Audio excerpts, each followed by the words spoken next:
The human fleet arrived above the Valkyrie homeworld at dawn. 900 ships. That was what remained after the Battle of Orith. 900 black ships arranged in a ring around a green and brown planet that was home to 11 billion Valkyrie. The planet had cities and farms and rivers and mountains. It had schools and hospitals and markets where children played in the streets. It looked like a living world because it was a living world, and every weapon in the human fleet was pointed directly at it. The Valkyrie defense grid activated immediately. Orbital stations powered up their weapons. Ground batteries locked onto the human ships. Fighter craft launched from bases across the surface in swarms so thick they looked like clouds of insects rising from the ground. The Valkyrie were preparing for the final battle. They expected the humans to attack. They expected fire and death and destruction raining down from the sky. Admiral Kim Tae-ho stood on the bridge of Busan's memory and looked at the planet below. He could see the cities glowing on the night side. He could see the oceans reflecting the light of the Valkyrie sun. He could see everything that the Valkyrie were, and everything that they had built over thousands of years of civilization. He had the power to end all of it.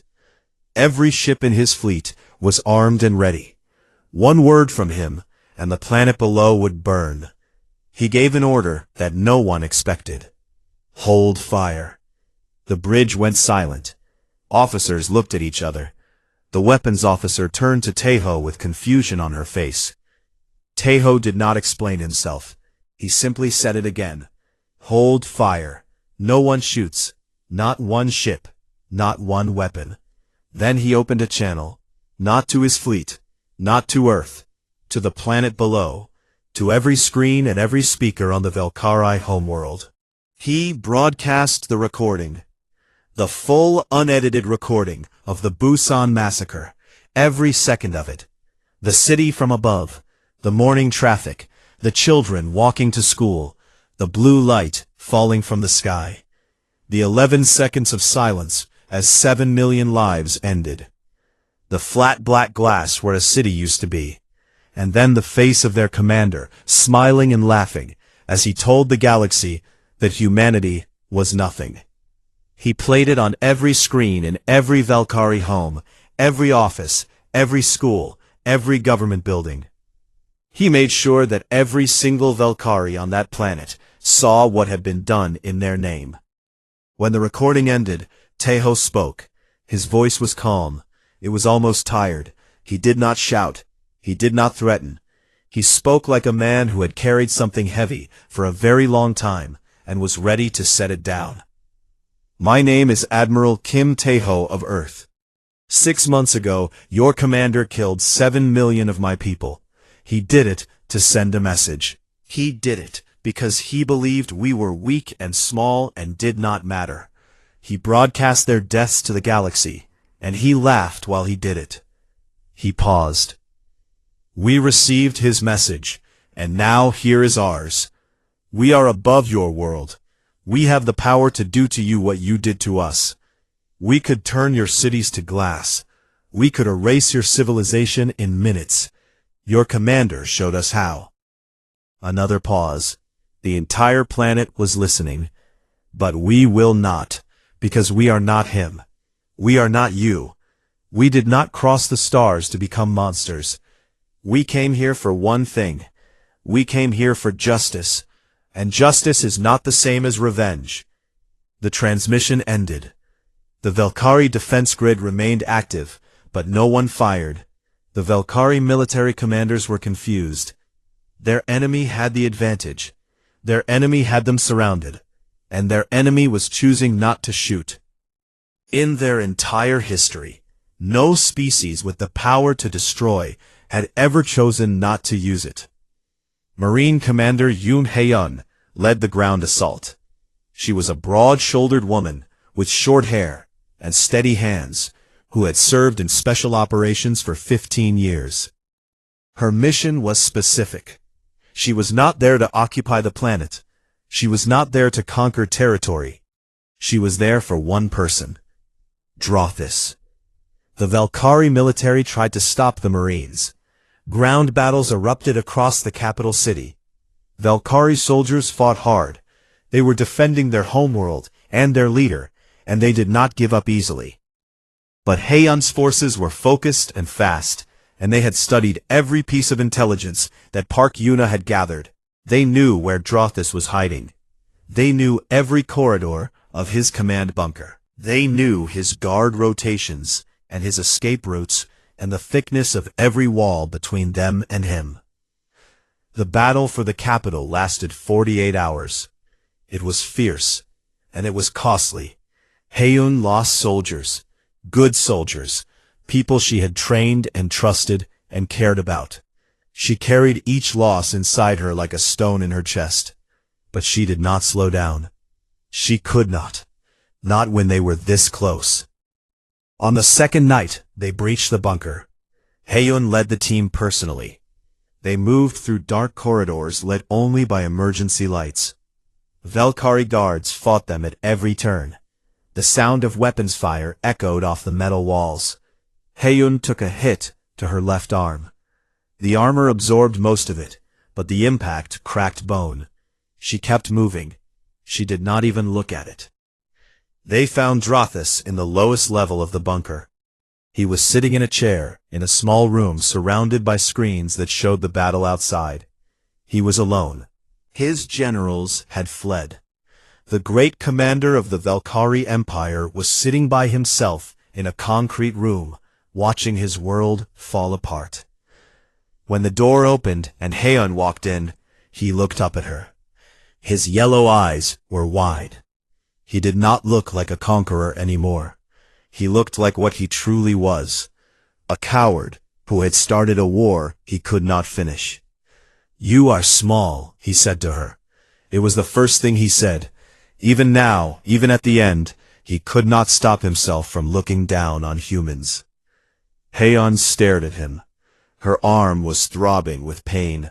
Her face was covered in dust and sweat. She had not slept in 2 days. She looked at the creature who had killed 7 million of her people, and she felt a wave of anger so strong it almost knocked her off her feet. But she did not hit him. She did not shoot him. She put restraints on his wrists and said, "Stand up." Drothis was taken alive. He was transported to a holding facility aboard Busan's memory. He would face trial. Not a human trial, a galactic trial. Every species in the galaxy would see what he had done, and every species would judge him for it. After his capture, the Valkyrie government collapsed within hours. Military commanders surrendered one by one. Park Yuna arrived on the planet 3 days later to oversee the dismantling.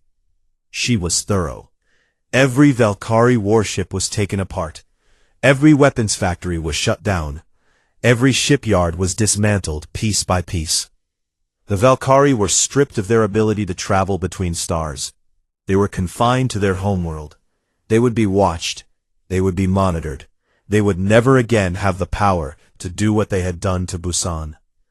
Yuna walked through the empty shipyards on the last day. The massive structures stood silent like the skeletons of giants. She thought about her mother. She thought about the city she grew up visiting every summer. She thought about the street where her mother's apartment had been, and the small bakery on the corner that made the best bread she had ever tasted. All of it was glass now. She did not cry. She had cried enough. On the bridge of Busan's memory, Taeho stood alone and looked down at the Valkyrie world.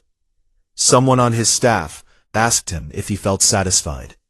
He stood there for a long time, looking at the green and brown planet turning slowly below. He did not answer. Satisfaction was never the point.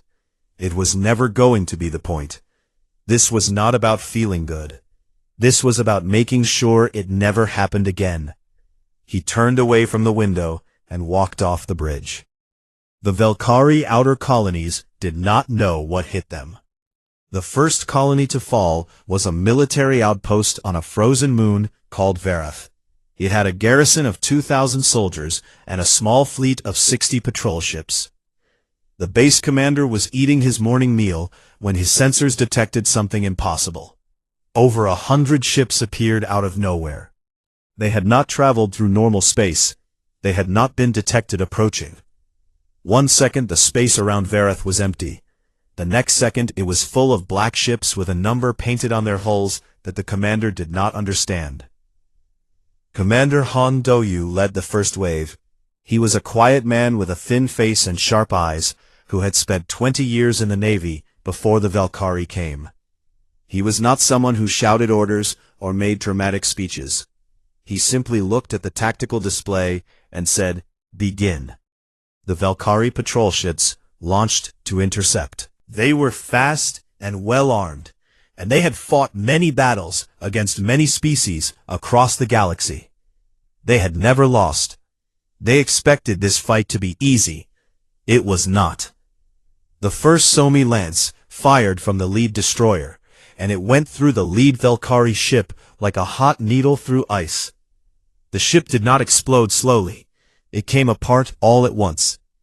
The remaining patrol ships scattered in confusion because nothing in their experience had prepared them for a weapon like this. The battle over Varath lasted 40 minutes. All 60 Valkyrie ships were destroyed. Not one human ship was lost. Do-yu looked at the result and felt nothing. He was not here to feel things. He was here to do a job. The ground operation came next. Human Marines landed on the surface in heavy transports. They moved through the base with speed and precision that the Valkyrie soldiers could not match. The Valkyrie were bigger and stronger than humans. They were reptilian creatures with thick scales and powerful limbs, and they had been warriors for centuries. But humans did not fight the way the Valkyrie expected. They did not charge forward in straight lines. They moved in small teams. They used cover. They communicated constantly. They adapted to every tactic the Valkyrie tried within minutes. The base fell in 6 hours. The surviving Valkyrie soldiers were taken prisoner. They were not harmed. They were given food and water and medical treatment. This confused the Valkyrie greatly, because in their experience, a conquering species did not show mercy to the conquered. This pattern repeated across every outer colony. The human fleet moved with terrifying speed. They would appear without warning. They would destroy every military target. They would land ground forces, and then they would evacuate every civilian. Valkyrie women and children and elderly were loaded onto transport ships and taken to neutral worlds where they were given shelter and supplies. Humanity did not kill civilians. They did not burn cities. They did not poison water or destroy farms. This was not mercy. Not exactly. It was something more calculated than mercy. Admiral Tejo had decided early that humanity would not become what it was fighting.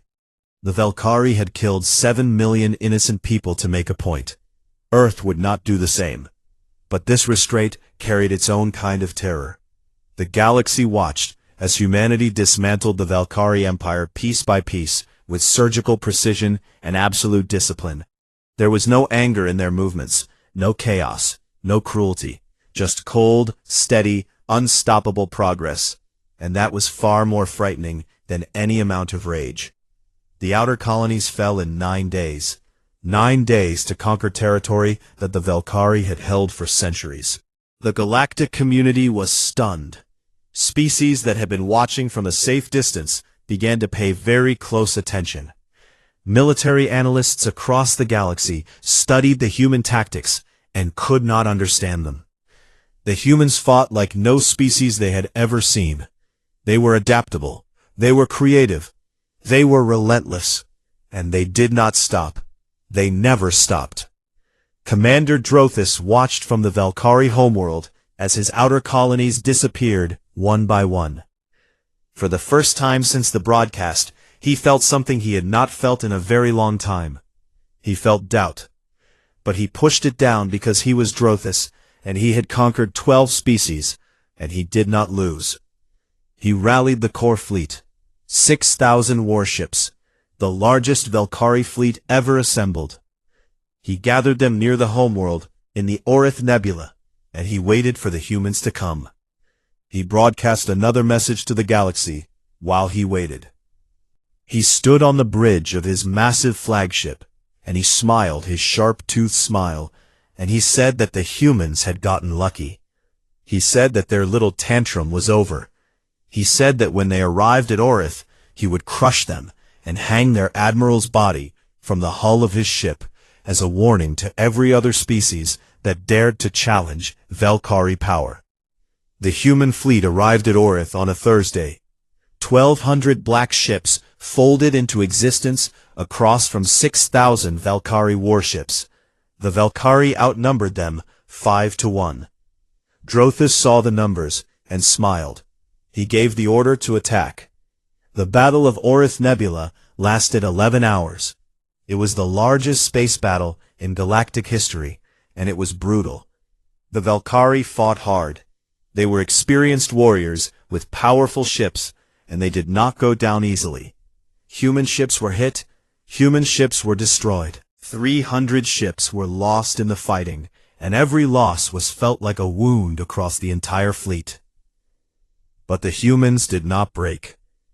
Flight Captain Bake Nari led a bomber wing straight into the heart of the Valkyrie formation. She was 26 years old, and she had been a test pilot before the war, and she flew like gravity was a suggestion she chose to ignore. Her wing targeted the Valkyrie flagship directly. The approach was insane. Every tactical manual in the galaxy would have called it suicide. She flew through a wall of plasma fire so thick that the space around her glowed blue, and she did not turn away.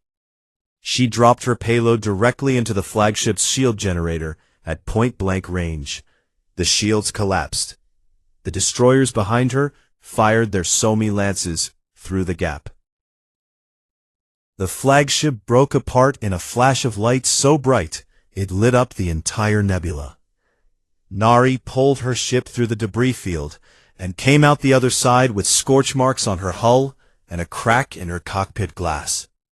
Her hands were shaking, her breathing was fast, but she was alive, and the Valkyrie flagship was not. After the flagship fell, the Valkyrie formation collapsed. Drothus escaped in a shuttle. He ran. The great conqueror of 12 species ran from the battlefield like a frightened animal and fled back to the homeworld. His remaining ships either surrendered or were destroyed. By the time the nebula cleared, 4,000 Valkyrie ships were wreckage, and the human fleet stood alone in the silence.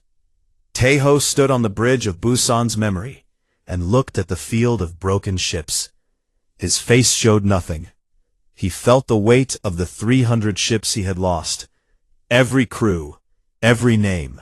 He would carry them with him forever. Not yet. He opened a channel to the fleet. His voice was steady. The homeworld is next. Repair what you can. We move in 12 hours. No one argued. No one hesitated. The fleet began to move. 6 months passed, and Earth became something it had never been before. Lee Jinho had not slept more than 4 hours a night since the day Busan disappeared. He was an engineer. Before the broadcast, he had been designing electric cars at a factory outside of Daejeon. The day after the broadcast, his factory was shut down. The next day, it reopened under military control, and Jinho was standing at the center of the floor with new blueprints in his hand. He was no longer building cars. He was building warships. The government had come to him because he was the best structural engineer in the country, and because he had a talent for solving problems that other people said were impossible. They showed him everything they had stolen from the Valkyrie. A piece of hull plating recovered from a probe that had crashed in the Pacific Ocean 2 years ago. A fragment of a weapon system found buried in the ice in Antarctica. Energy readings that scientists had been studying in secret for a decade. They put it all in front of him and said, "Build us something that can fight." Jinho looked at the materials and the data, and the impossible task in front of him. Then he rolled up his sleeves and got to work. He was not alone. Across the world, the same thing was happening. Every factory that could be converted was converted. Every scientist who had ever worked on propulsion or energy or weapons was brought together. There were no borders anymore. There were no secrets. A physicist in Germany shared her research with a lab in Japan without being asked. A weapons facility in the United States opened its doors to engineers from India and Brazil and South Korea. The old walls between nations fell in a single week because those walls did not matter anymore. Nothing mattered except building the tools to fight back. Choi Somi was one of the most important people in this effort, and almost nobody knew her name. She was a weapons researcher who had spent her career working on energy systems for the military. She was quiet, and she was small, and she wore thick glasses, and she did not like talking to people. But when they brought her the Valkyrie plasma technology, she took one look at it and said, "This is inefficient. I can make it 3 times stronger." People thought she was exaggerating. She was not. Within 3 months, she had redesigned the Valkyrie plasma weapon system from the ground up. She stripped out the parts that were wasteful and replaced them with human engineering. The result was a cannon that could punch through Valkyrie armor like it was paper. She called it the Somi Lance, and she did not smile when she named it. There was nothing to smile about. Jinho, meanwhile, had finished the first design of what he called the Hammer-class destroyer. It was not a beautiful ship. It had no smooth curves or elegant lines. It was heavy and square and covered in thick armor plating, and it looked like something that had been built in anger. Because it had been. Every weld and every bolt and every plate of metal carried the weight of 7 million lives, and the people who built these ships did not forget that for a single moment. The biggest problem was the engines. Humanity had never built a ship that could travel faster than light. The Valkyrie could cross star systems in hours. Earth's best rockets would take years to reach even the nearest star. If they could not solve this problem, then all the weapons and armor in the world would be useless because they would never reach the enemy. That problem was solved by a team of physicists working in a lab beneath the mountains of Gangwon Province. They had been studying strange energy readings for years, readings that did not match any known physics. After the broadcast, they worked without stopping. They ate at their desks. They slept on the floor. One of them collapsed from exhaustion and was carried to a cot and slept for 6 hours and then got up and went back to work. On the 112th day after Busan, they cracked it. They called it the fold drive. It did not push a ship through space. It folded space around the ship so that 2 points that were very far apart became very close together. The ship did not move. The universe moved around it. It was a breakthrough that should have taken decades. They did it in less than 4 months because grief and fury are powerful fuel for the human mind. The first test flight happened on a cold morning. A small drone equipped with the fold drive sat on a launch pad in the desert. Jinho watched from the control room. The countdown reached 0, and the drone disappeared. Not flew away, disappeared. One moment it was there, and the next it was gone. 3 seconds later, they received a signal from the drone. It was transmitting from outside the solar system.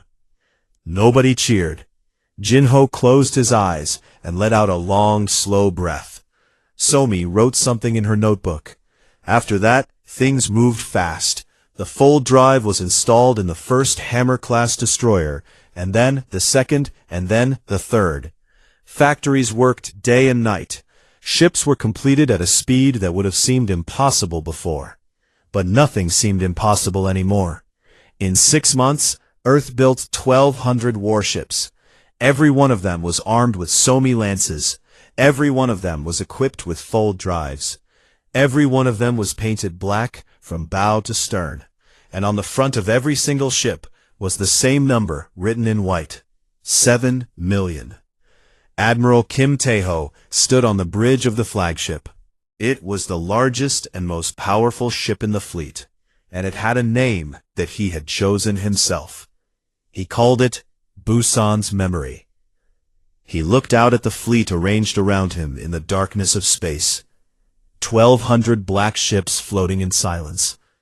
It was the most frightening thing the galaxy had never seen, but they would see it soon. Park Yuna contacted him from Earth. She told him that the Galactic Assembly had sent a message urging humanity to show restraint. They said that war with the Valkyrie would destabilize the region.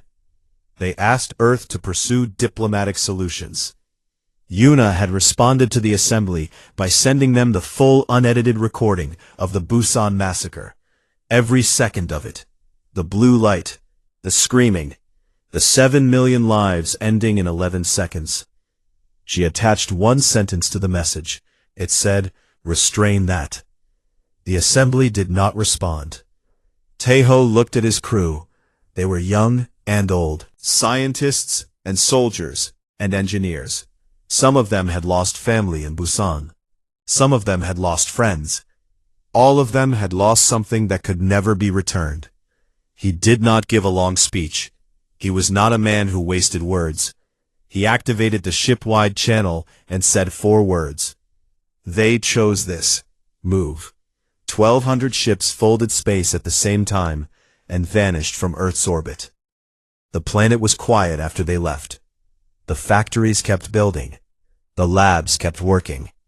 And in the memorial parks across the world, the candles kept burning because the people of Earth were not done grieving.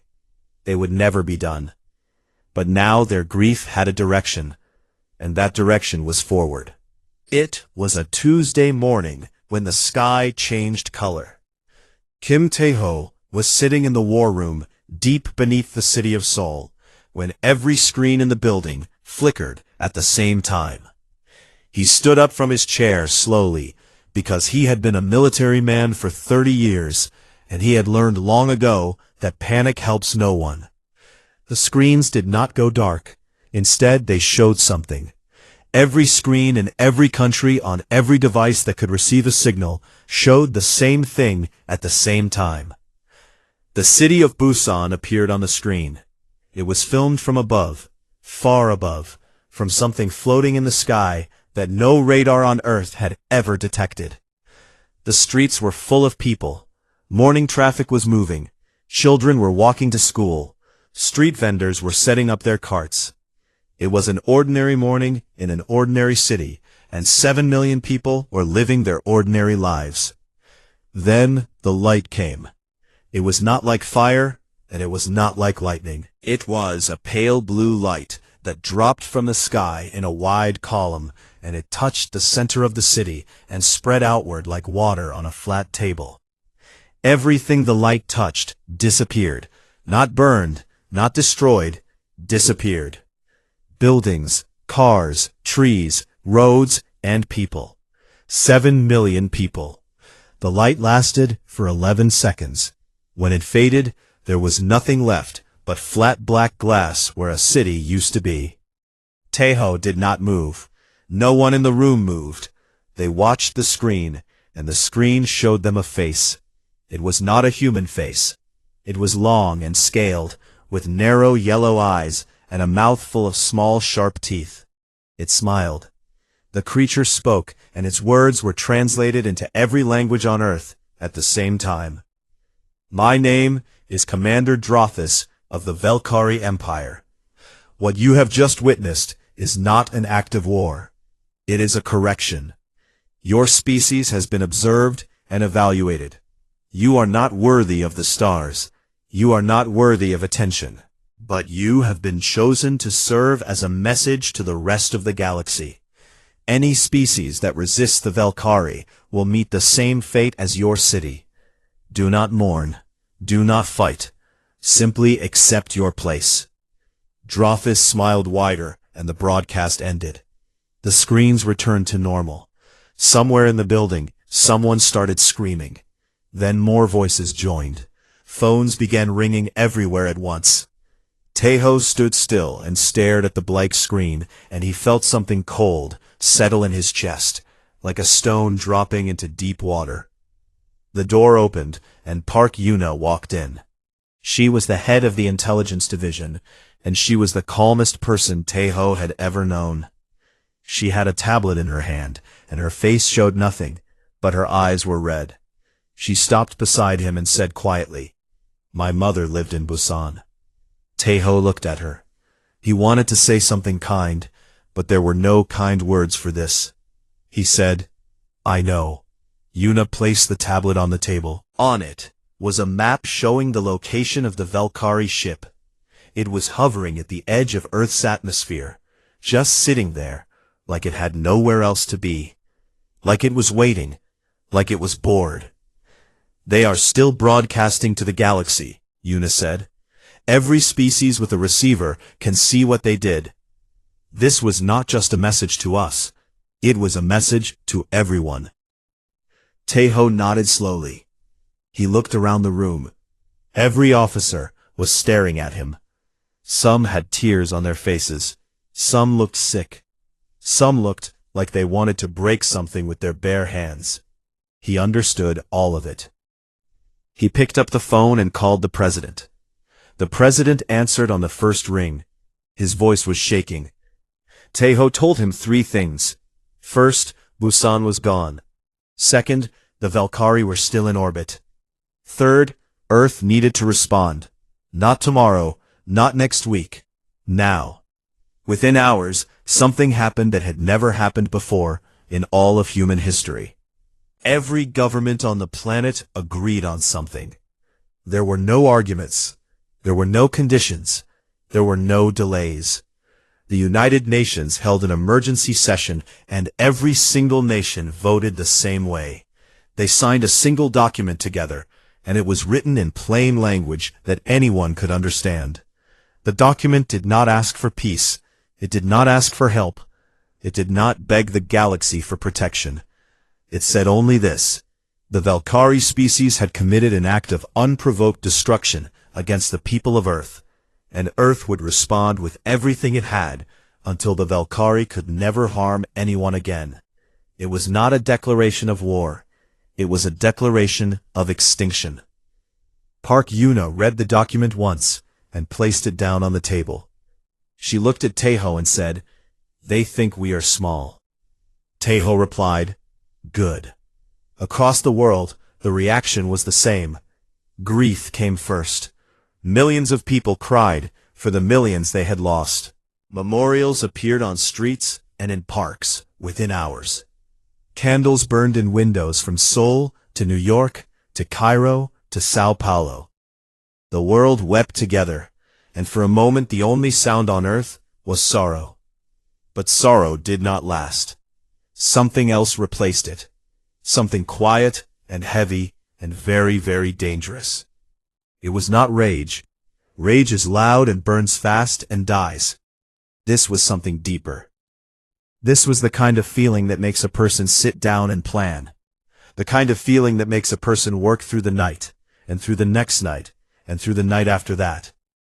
The kind of feeling that does not rest, because it cannot rest, because resting would mean forgetting, and forgetting was not something humanity was willing to do. Tejo stood at the window of the war room and looked out at the city of Seoul. The streets were full of people, but no one was panicking. They were walking with purpose.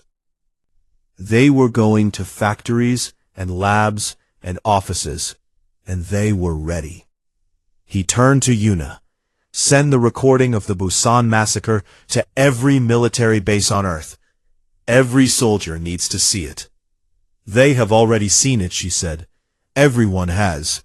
"Good. Then they know why we are going to do what we are about to do." Somewhere far above the Earth, the Valkyrie ship turned and flew away. Drothis had delivered his message, and he believed his work was done. He believed that the small blue planet would cry for a while, and then go back to being nothing. He believed that humans were like every other weak species in the galaxy. He was wrong. He was so very wrong. And by the time he understood that, it would already be too late. The war was over, but the silence that followed was louder than any battle. The human fleet returned to Earth on a cold morning in December. 900 ships folded back into orbit above the planet that had sent 1,200 out. 300 ships did not come home. Their crews did not come home. Their names were added to a list that was already far too long. There were no parades, no celebrations, no fireworks. The ships entered orbit and the crews disembarked, and they went home to their families or to their empty apartments or to the places where their families used to live. Some of them held their children so tightly that the children squirmed and asked to be put down. Some of them sat on the edges of their beds and stared at the floor and did not move for hours. Some of them stood in the shower and let the water run until it went cold. The world did not celebrate, because there was nothing to celebrate. But winning had cost them something that could never be returned, and everyone on Earth understood that. The first thing they built after the war was not a weapon, it was not a ship, it was a wall. In the heart of rebuilt Busan, on the exact spot where the city center had once stood, they built a memorial. It was made of black obsidian that had been polished until it reflected the sky. The wall stretched for over 2 kilometers in a wide, gentle curve. On its surface, carved in letters so small you had to stand close to read them, were names. 7 million names. Every person who had been in Busan on that Tuesday morning was there. Every man and woman and child. Every shopkeeper and teacher and bus driver and student and grandmother and baby. Every single one. It took teams of artisans working day and night for 3 months to carve all the names. When it was finished, people came from all over the world to see it. Some touched the names of people they had known. Some just stood and read the names of strangers, because even strangers deserve to be remembered. Admiral Kim Tae-ho retired from the military the day the memorial was completed. He did not give a farewell speech. He did not write a book. He did not appear on television. He simply filed his resignation and walked out of the building and went to Busan. He bought a small apartment near the memorial. Every morning, he walked to the wall and stood before it. Sometimes he stood for 10 minutes. Sometimes he stood for an hour. He read the names slowly. He never explained why he came every day. He did not need to. When students asked him about the Hammer-class destroyers, he would pause, and then say something like, "I would rather teach you how to build bridges." And then he would change the subject. Choi Somi returned to her lab. She locked the Somi Lance blueprints in a vault and turned her attention to energy research. She spent the rest of her career developing power systems that brought electricity to parts of the world that had never had it. She won several awards. At the ceremonies, she accepted them quietly and thanked her team and went home early. Baek Nari opened a flight school outside of Incheon. She taught young pilots how to fly. She was a patient teacher, which surprised people who had heard about the woman who had flown straight through a wall of plasma fire to destroy a flagship. In the classroom, she was gentle and calm, and she never raised her voice. Her students loved her. One of them once asked her if she had been scared during the Battle of Orith. She thought about it for a long time. Then she said, "I was too busy to be scared. The fear came later." She did not say anything else about it. Commander Han Do-yu transferred to a defense position on one of Earth's new orbital stations. He spent his days monitoring the space around Earth and making sure no threat ever approached undetected again. He was thorough and careful, and he slept lightly. Some nights he dreamed about Verith. Some nights he dreamed about the Valkyrie soldiers he had fought. He never told anyone about the dreams. Yoon Haeon never spoke about the war publicly. She was offered interviews and book deals and speaking engagements, and she turned them all down. She went back to her hometown in Jeonju and opened a small gym where she taught self-defense classes to women and children. She was quiet and kind, and the people in her neighborhood knew her as the nice lady who ran the gym. Most of them did not know she was the Marine commander who had captured Drothis with a broken arm. She preferred it that way. Park Yuna became Earth's first galactic ambassador. She was the obvious choice. She was brilliant and composed, and she had a way of looking at alien diplomats that made them feel like she could see through their scales and skin, right down to whatever they had instead of bones. She was respected. She was feared. She never raised her voice. On her first day at the Galactic Assembly, she walked into the Great Chamber, where representatives of 300 species sat in a vast circle. The room was enormous. The ceiling was so high, it disappeared into shadow. Every eye in the room was on her. She was the first human to ever stand in this place, and she stood there alone in the center, and she did not look small. She looked like exactly what she was. The voice of a species that had been underestimated for the last time. A delegate from the Marathi Empire approached her after the session. The Marathi were an old and powerful species. They had watched the war from a safe distance, and they had been very quiet throughout. The delegate was tall, with gray skin and 4 eyes that blinked one at a time. He stood before Yuna and studied her. "Your species is frightening," he said carefully. Yuna looked at him. Her face was still. Her eyes were steady. She had her mother's eyes, dark and warm and deep. But there was something behind them now that had not been there before Busan. Something hard and permanent, like stone. "No," she replied. "We are grieving. You should pray you never see us angry." The delegate stared at her for a long moment. Then he nodded once and walked away without another word. The story of Earth spread across the galaxy in the months that followed. Every species talked about it. The small blue planet that had no fleet and no galactic standing and no experience in interstellar war had dismantled one of the most powerful empires in known space in less than a year. Military academies on 100 worlds studied human tactics. Scientists on 1,000 planets studied human technology. Diplomats everywhere studied the words of Park Yuna and tried to understand the species behind them.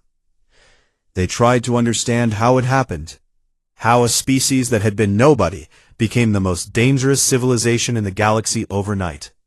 They looked for explanations in human biology, in human technology, in human history. They studied everything they could find. They built models and ran simulations and held conferences. They never found the answer, because the answer was not in biology or technology or history. The answer was simple, and it was something that no simulation could capture, and no model could predict. Humanity does not forget. Not the names on the wall, not the city that was turned to glass, not the 11 seconds of blue light that changed everything, not the 7 million people who woke up on a Tuesday morning and never came home. The candles still burned in the memorial parks. The names still gleamed on the obsidian wall.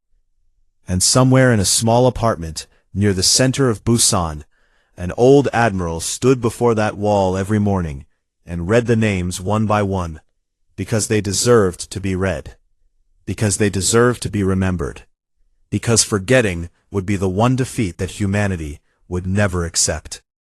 The galaxy could study humans for 1,000 years. They would never understand the simple truth that held the whole species together. It was not strength. It was not anger.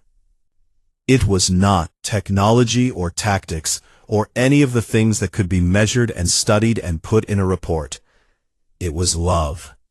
Love for the people they had lost. Love that burned so steady and so deep that it could cross the stars and bring an empire to its knees. Love that did not fade with time.